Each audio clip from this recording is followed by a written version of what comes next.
ಹಾಂ ಹಲೋ ನಮಸ್ಕಾರ. ನಾನು ನಿಮ್ಮ ಸುಚಿತ್, ಮತ್ತು ನನ್ನ ವೀಡಿಯೋಗೆ ಸ್ವಾಗತ. ಇವತ್ತು ಬೆಳಗ್ಗೆ ಎದ್ದು ಕ್ಲೈಮೇಟ್ ಫುಲ್ಲು ಚಿಲ್ಲಾಗಿತ್ತು. ಸೊ ನಾರ್ಮಲಿ ಮಾರ್ನಿಂಗ್ ಎದ್ದ ತಕ್ಷಣ ರೆಗ್ಯುಲರ್ ವರ್ಕು ಜಿಮ್ಗೆ ಹೋಗೋದು. ಸೊ ಮನೆ ಡೋರ್ ಲಾಕ್ ಮಾಡಿಕೊಂಡು ಸೀದಾ ಜಿಮ್ಗೆ ಹೊರಟೆ. ಸೊ ಇವಾಗ ಸ್ವಲ್ಪ ಒಂದು 2 ತಿಂಗಳಿಂದ ನನ್ನ ಗಾಡಿ ದೊಡ್ಡ ಗಾಡಿ ಬಿಟ್ಟಾದ್ಮೇಲಿಂದ ಸೊ ಇದೇ ಅಭ್ಯಾಸ ಆಗೋಗಿದೆ. ಸೊ ಅಲ್ಲಿಂದ ಡೈರೆಕ್ಟಾಗಿ ನಮ್ಮ ನಾರ್ತ್ ಕರ್ನಾಟಕ ಹೋಟ್ಲ್, ನಾನು ರೆಗ್ಯುಲರ್ ಟಿಫಿನ್ ಮಾಡೋ ಹೋಟ್ಲಿದು. ಇಲ್ಲಿ ಬಿಟ್ಟರೆ ಬೇರೆ ಕಡೆ ಎಲ್ಲೂ ಇಷ್ಟ ಆಗೋಲ್ಲ ನನಗೆ. ಸಖತ್ತಾಗಿ ಮಾಡ್ತಾರೆ, ಚಟ್ನಿ ಸಾಂಬಾರು ಆಗಿರಲಿ.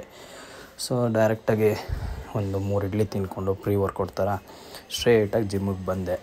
ಇವತ್ತು ಚೆಸ್ಟ್ ವರ್ಕೌಟ್ ಇತ್ತು. ಸೊ ಸ್ವಲ್ಪ ಇನ್ಮೇಲೆ ಹೆವಿಯಾಗಿ ಮಾಡೋಣ ಅಂತ ಹೆವಿಯಾಗಿ ಸ್ಟಾರ್ಟ್ ಮಾಡಿದೆ. ಒಂದು 7 ವೇರಿಯೇಷನ್ ಮುಗಿಸ್ದೆ. Incline bench press, flat bench press, flies, ಪ್ರತಿಯೊಂದೂ ಬೇರೆ ಬೇರೆ ವೇರಿಯೇಷನ್ಸು ಮಾಡಿ ಮುಗಿಸ್ದೆ. ಸೊ ಅಲ್ಲಿಂದ ಸ್ಟ್ರೇಟಾಗಿ ಮನೆಗೆ ಬಂದೆ. ಸೊ ಏನು ಮಾಡೋಣ ಅಂತ ಯೋಚನೆ ಮಾಡ್ತಾ ಇರಬೇಕಾದ್ರೆ ನನ್ನ ಫ್ರೆಂಡು ಕಾಲ್ ಮಾಡ್ದೆ.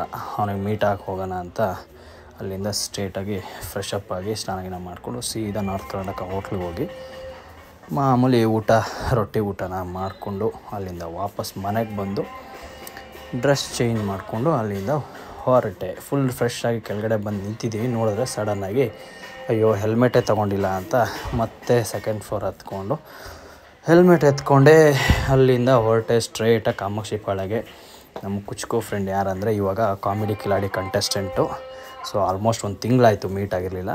ಸೊ ಡೈರೆಕ್ಟಾಗಿ ಅವ್ನ ಮನೆಗೆ ಹೋಗಿ ಮೀಟ್ ಆದೆ. ಇವನೇ ನನ್ನ ಫ್ರೆಂಡು ಶಿವು ಅಂತ, ಇವಾಗ ಕಾಮಿಡಿ ಕಿಲಾಡಿ ಮಾಡ್ತಾಯಿದ್ದಾನೆ. ಎಲ್ಲರೂ ನೋಡಿ ಪ್ರೋತ್ಸಾಹಿಸಿ. ಸೊ ಆದಷ್ಟು ಬೇಗ ನೆಕ್ಸ್ಟ್ ವಿಡಿಯೋ ಬರುತ್ತೆ. ಬಾಯ್ ಬಾಯ್, ಟೇಕ್ ಕೇರ್.